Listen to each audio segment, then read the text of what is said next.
Bonjour à tous, aujourd'hui nous allons parler de la division posée. J'ai fait des vidéos concernant les additions, les soustractions et les multiplications posées. Si ça vous intéresse, n'hésitez pas à les voir sur la chaîne. Mais aujourd'hui nous parlons bien des divisions posées. Alors commençons avec un peu de vocabulaire. Donc vous voyez ici cette forme qui est composée d'une barre verticale et d'une barre horizontale. Et bien ça c'est ce qui va nous permettre de poser notre division. Et comment ça s'appelle?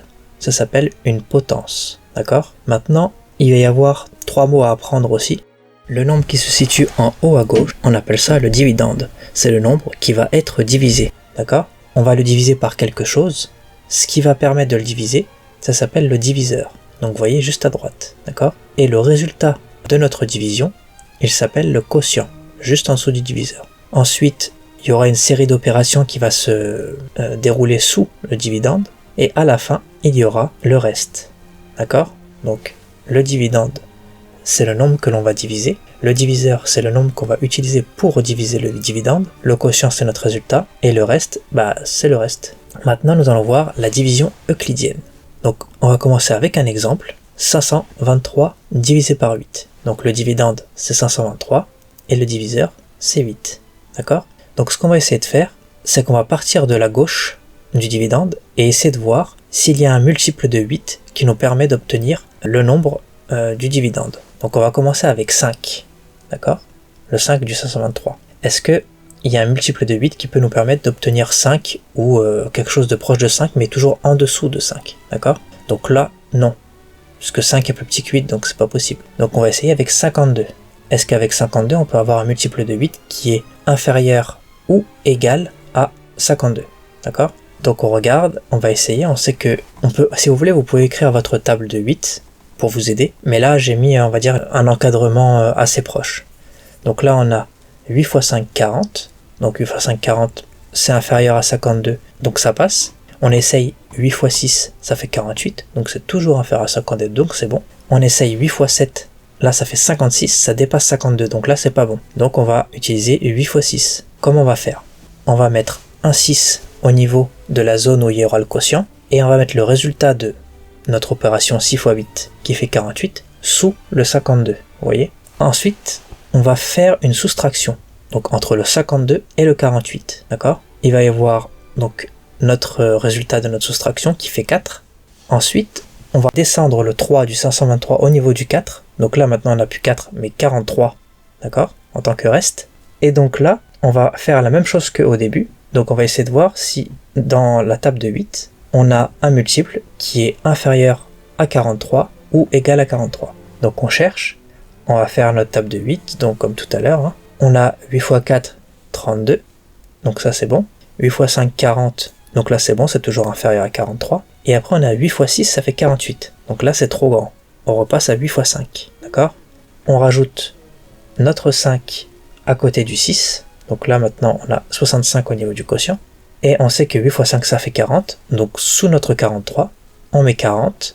Et on fait comme tout à l'heure, une soustraction entre 43 et 40. On fait la soustraction et il nous reste 3. Donc là, notre division euclidienne est terminée.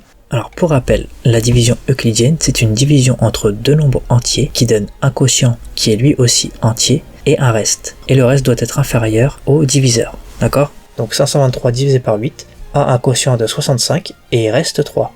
Maintenant, pour vérifier que notre division est correcte, il y a une formule à apprendre et je vous la montre tout de suite. Voilà, c'est quotient fois diviseur auquel on ajoute le reste et cela doit être égal au dividende. Donc en d'autres termes, on va faire quotient fois diviseur. Donc là c'est 65 fois 8, d'accord, plus le reste. C'est 3, donc 65 fois 8 plus 3, d'accord? Et donc, vous pouvez faire l'opération posée de la multiplication si vous n'y arrivez pas. Et donc, 8 fois 65 ou 65 fois 8, c'est pareil. Ça fait 520, plus 3, ça fait 523. Donc, notre division est correcte. Maintenant, on va voir le cas quand le quotient est décimal. Donc, je ne sais pas si vous savez ce que c'est décimal, donc je veux juste vous le dire vite fait. La partie décimale, c'est la partie qui est après la virgule. D'accord? Il y a une virgule avec des chiffres après. Et ben, tous les chiffres qui sont après sont considérés comme la partie décimale. D'accord? Et ce qui est avant la virgule, c'est la partie entière. Voilà, si vous avez besoin d'un petit rappel là-dessus. Donc là, on va voir quand le quotient est décimal. Donc on peut en fait poursuivre avec la division euclidienne que nous avions tout à l'heure, et on va essayer de pousser pour avoir un résultat plus précis. Donc là, en fait, on va continuer la division, d'accord? Donc vous voyez, à la fin, on a un reste qui est égal à 3. Et donc, qu'est-ce qu'on doit faire ensuite? Parce qu'on ne peut plus descendre de chiffres, puisqu'on a descendu tous les chiffres de 523. Eh ben, on va descendre un 0 à côté du reste qui est 3. Donc ça fera 30. Mais en même temps qu'on descend ce 0, ce premier 0, il faut mettre une virgule après le quotient, après le 65, d'accord? Et donc là, à partir de là, nous allons calculer la partie décimale.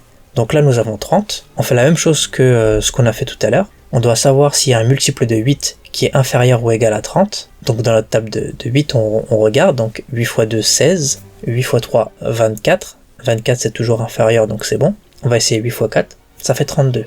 Donc là, ça dépasse, c'est pas bon. Donc on reste à 8 x 3. Donc, comme on a dit 8 x 3, on met le 3 au niveau du quotient après la virgule. Et on a dit que 8 x 3, ça fait 24. Donc en dessous de notre 30 à gauche, là, on va mettre 24. Et on fait à nouveau la soustraction. Ce qui nous donne 6. Il nous reste 6. Donc là, on peut continuer encore. Donc, on fait la même chose. On met encore un 0, donc ce qui nous donne 60. Et là, on essaie encore de chercher un multiple de 8 qui est inférieur ou égal à 60. Donc là, on avait dit tout à l'heure 8 x 6, 48, donc ça passe. 8 x 7, 56, ça passe encore. Et 8 x 8, 64, là c'est trop grand. Donc on reste à 8 x 7. Donc au niveau du quotient, on met notre 7, puisqu'on a dit 8 x 7. Et au niveau du 60, en dessous, on a dit que 8 x 7, ça faisait 56. Donc en dessous du 60, on met 56. On fait encore notre soustraction. Il nous reste 4. D'accord? Et là, à nouveau, on va encore mettre un 0 à côté du 4. Donc là, ça nous fait 40. On essaye encore de chercher dans la table de 8 un multiple qui va nous permettre d'être inférieur ou égal à 40. Donc on avait dit 8 x 4, 32. 8 x 5, 40. Ah ben là, ça fait 40 piles. Donc il n'y a même pas besoin de voir au-dessus parce qu'on est 40 piles. Donc là, on prend celui-ci. Donc on met notre 5 au niveau du quotient. Et on a dit 8 x 5, 40. Donc 40 moins 40. Et il reste 0. Donc là, notre division est terminée. On a un résultat décimal qui est 65,375. Le chiffre en bleu, le premier chiffre après la virgule, on appelle ça les dixièmes. Le chiffre en orange que vous voyez juste après, c'est les centièmes. Et le chiffre vert, ce sont les millièmes. Donc là, on a le reste à 0, c'est terminé. Maintenant, il y a deux cas particuliers que j'ai envie d'aborder avec vous. Tout d'abord, un qui est très simple, c'est la division par 0.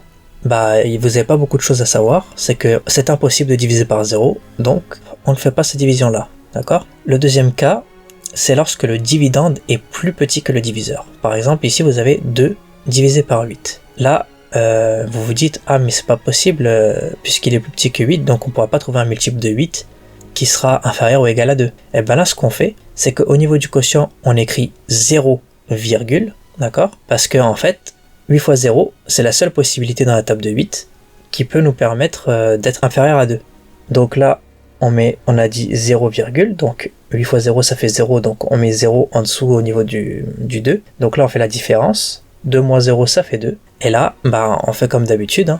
On met un 0, donc là maintenant on n'a plus 2 comme reste, mais on a 20, et on poursuit, donc on essaye de trouver un multiple de 8 inférieur ou égal à 20, donc 8 x 1, 8, ok, 8 x 2, 16, toujours bon, et 8 x 3, 24, là c'est trop grand, donc on reste à 8 x 2, 16, donc au niveau du quotient on met notre 2, et au niveau de la soustraction, en dessous du 20, on met 16, il reste 4, et là on sait que on va encore ajouter un 0 à côté du 4, et essayer dans la table de 8, et comme vous savez que tout à l'heure, la première division que je vous ai montré, que dans la table de 8, il y avait 8 x 5, 40. Donc là, on prend 8 x 5, 40, puisque c'est égal à 40. 40 moins 40 égale 0. Et on a bien le 5 aussi à rajouter au niveau du quotient. Donc 2 divisé par 8, ça fait 0,25.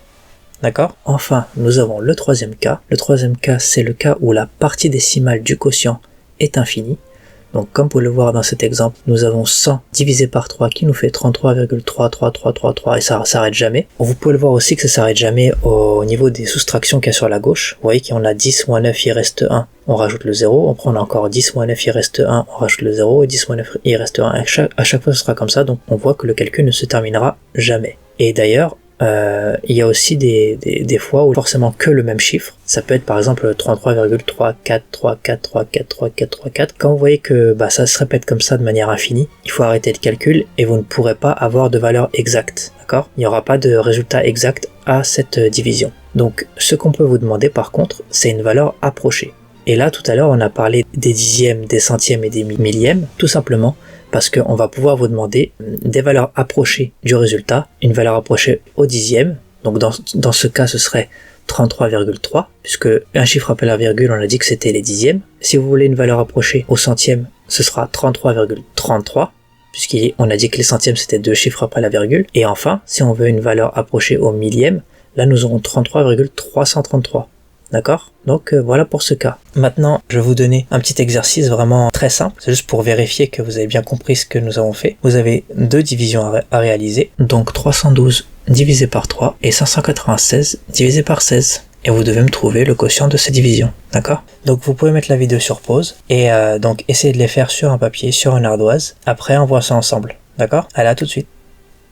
Voilà, j'espère que ça s'est bien passé pour vous. Et dans tous les cas, on va voir ça ensemble, donc vous inquiétez pas. Donc la première division, 312 divisé par 3. Donc là, on va essayer de prendre, comme on l'a dit dans 312, le premier chiffre, donc on part toujours de la gauche. Le premier chiffre c'est 3. Est-ce que on peut trouver un multiple de 3 inférieur ou égal à 3? Bah oui, c'est 3 fois 1, tout simplement. Donc on pose notre 1 au niveau du quotient, et on a dit que 3 fois 1, ça fait 3, donc au niveau du dividende, on va mettre un 3. Donc là, on a notre soustraction à faire. 3 moins 3 égale 0, ok. Ensuite, on descend notre 1, et donc là maintenant, on a un reste qui est égal à 1, et on doit trouver un multiple de 3 inférieur ou égal à 1. Donc là, la seule possibilité pour trouver dans la table de 3 quelque chose qui peut être inférieur ou égal à 1, c'est 3 fois 0. Donc on met notre 0 au niveau du quotient, 3 fois 0 ça fait 0, donc au niveau de la soustraction, maintenant on a 1 moins 0, 1 moins 0 ça fait 1, tout simplement. Ensuite on descend notre 2 du 312, et donc là, on doit essayer de trouver un multiple de 3 inférieur ou égal à 12. Donc on peut essayer 3 fois 1, 3, 3 fois 2, 6, 3 fois 3, 9, 3 fois 4, 12. Ah, bah 3 fois 4, c'est pile 12. Donc c'est exactement ce qu'il nous faut. Donc on a dit 3 fois 4, donc on met le 4 au niveau du quotient. Et 3 fois 4, ça fait 12. Donc là, au niveau de la soustraction, on aura 12 moins 12. Et il reste 0. D'accord? Donc là, bah la division est terminée. Donc 312 divisé par 3, ça fait 104. Et nous avons un reste de 0. Maintenant, nous allons voir la division 596 divisé par 16. Donc comme tout à l'heure, on essaye de trouver quelque chose au niveau du dividende que l'on peut, qui va nous permettre d'avoir un multiple de 16. Donc est-ce que 5 c'est possible d'avoir un multiple de 16? Non. Donc on va prendre 59. 59 là c'est possible. Donc on essaye, 16 fois 2 ça fait 32. 16 fois 3 ça fait 48. Donc c'est toujours bon, c'est inférieur ou égal à 59. 16 fois 4 ça fait 64. Donc là c'est pas bon. Donc on reste à 16 fois 3. 16 fois 3, on met notre 3 au niveau du quotient. 16 fois 3, on a dit ça fait 48. On met 48 en dessous du 59. On fait notre soustraction et il nous reste 11. Ensuite, on pose notre 6 du 596 à côté du 11. Donc là, on a 116. Et maintenant, on doit trouver un multiple de 16 qui est inférieur ou égal à 116. D'ailleurs, si vous ne connaissez pas les tables comme ça, essayez de noter à l'avance les différentes opérations, donc 16 fois 1, 16 fois 2, etc. pour vous aider à faire la division. Ou sinon, voilà, si vous arrivez de tête, c'est bien, mais c'est toujours mieux d'avoir un support visuel parce qu'on peut faire des erreurs de calcul. Donc là, on doit trouver quelque chose d'inférieur ou égal à 116. Donc 16 fois 6, ça fait 96. Donc là, c'est inférieur, c'est très bien. On va essayer 16 fois 7. 16 fois 7, ça fait 112. Toujours inférieur, donc ça passe. On va essayer 16 fois 8. Ça fait 128, là c'est trop grand. Donc on reste à 16 fois 7. Donc au niveau du quotient, à côté du 3, on met un 7. Et on a dit 16 fois 7, ça fait 112. Donc en dessous du 116, on met 112. On fait notre différence qui nous donne 4. D'accord? Là on poursuit. Puisqu'on n'a plus de chiffre de 596 à descendre, on met un 0. Et on n'oublie pas la virgule en même temps. Parce que c'est notre premier 0. Donc on a 37, quelque chose. Et en bas, nous avons 40 en tant que reste. Là on continue. Donc on cherche un multiple de 16 inférieur ou égal à 40. Donc 16 fois 1, 16. 16 fois 2, 32. Ça passe toujours. 16 fois 3, 48. Là, ça passe plus. Donc, on reste à 16 fois 2. Donc, au niveau du quotient, après la virgule, on met un 2. Et on a dit 16 fois 2, ça fait 32. Donc, maintenant, nous avons 40 moins 32. Et il reste 8. Maintenant, nous rajoutons aussi un nouveau 0. Donc là, maintenant, on a 80 en tant que reste. On cherche dans la table de 16 si on a quelque chose d'inférieur ou égal à 80. Donc, 16 fois 4 fait 64. Donc, c'est bon. 16 fois 5, ça fait 80. Ah bah, c'est 80 pile. Donc, on est sûr que si on prenait 16 fois 6, ce serait trop grand. Donc, on reste à 16 fois 5. On met notre 5 au niveau du quotient. Et on a dit 16 fois 5, ça fait 80. Donc maintenant, on a 80 moins 80. Et il reste 0. Donc, bah la division est terminée. 596 divisé par 16, ça fait 37,25. Et juste pour rappel, le 2 après la virgule, c'est le chiffre des dixièmes, et le 5, le chiffre des centièmes. Et si on avait encore un chiffre après, ça aurait été le chiffre des millièmes. Donc je vous remets les deux divisions que vous pouvez voir. Donc si vous voulez voir si vous avez eu bon quand vous avez travaillé tout seul sur votre papier ou votre ardoise. Et sinon, bah bravo à vous. Merci d'être resté jusqu'ici au niveau de la vidéo. En attendant, n'hésitez pas à vous abonner, à liker, à commenter, à partager, c'est important. Et sinon, bah, je vous dis au revoir et à la prochaine.